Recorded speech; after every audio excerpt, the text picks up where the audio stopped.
கரூர் வேலுசாமிபுரத்தில் கடந்த செப்டம்பர் 27ஆம் தேதி தமிழக வெற்றிக் கழக தலைவர் விஜயின் பிரச்சார கூட்ட நெரிசலில் சிக்கி உயிரிழந்தவர்களின் குடும்பங்களை சேர்ந்த 9 பேர் சிபிஐ விசாரணைக்கு ஆஜராகியுள்ளனர். மேலும் விவரங்களோடு இணைகிறார் செய்தியாளர் பிரபாகரன். வணக்கம் பிரபாகரன், விவரங்கள். வணக்கம் மேடம். கரூர் வேலுசாமிபுரத்தில் கடந்த மாதம் செப்டம்பர் 27ஆம் தேதி நடைபெற்ற தமிழக வெற்றிக் கழக தலைவர் விஜய் பிரச்சார பொதுக்கூட்டத்தில் ஏற்பட்ட கூட்ட நெரிசல் காரணமாக 41 நபர்கள் உயிரிழந்தனர்.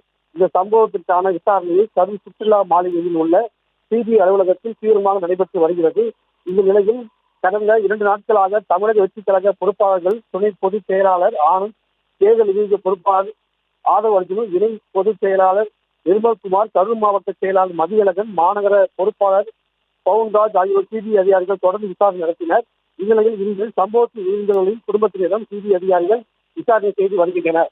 இதற்காக இன்று இந்திரா நகர் பகுதியில் வசித்து வந்த இறந்த சிறுவரின் பெற்றோர் விமல், மாதேஸ்வரி, இறந்த சகோதரர்கள் சந்திராஜன் கணவர் செல்வராஜ், கோடைப்பட்டியை சேர்ந்த ரமேஷின் தம்பதி சக்திவேல் மற்றும் கரூர் வெள்ளிமேடு பகுதியைச் சேர்ந்த பிரபாகர் உள்ளிட்ட 10 பேருக்கு சமன் அனுப்பப்பட்டு தற்போது 9 குடும்பத்தினர் கரூர் சிபிஐ அலுவலகத்தில் நேரில் விசாரணைக்காக ஆஜராகி விளக்கம் அளித்து வருகின்றனர். சம்பவத்தில் அன்று தரப்பில் விசாரணை தீவிரம் நடைபெற்று வருவதாக குறிப்பிடத்தக்கது. விவரங்களுக்கு நன்றி பிரபாகரன்.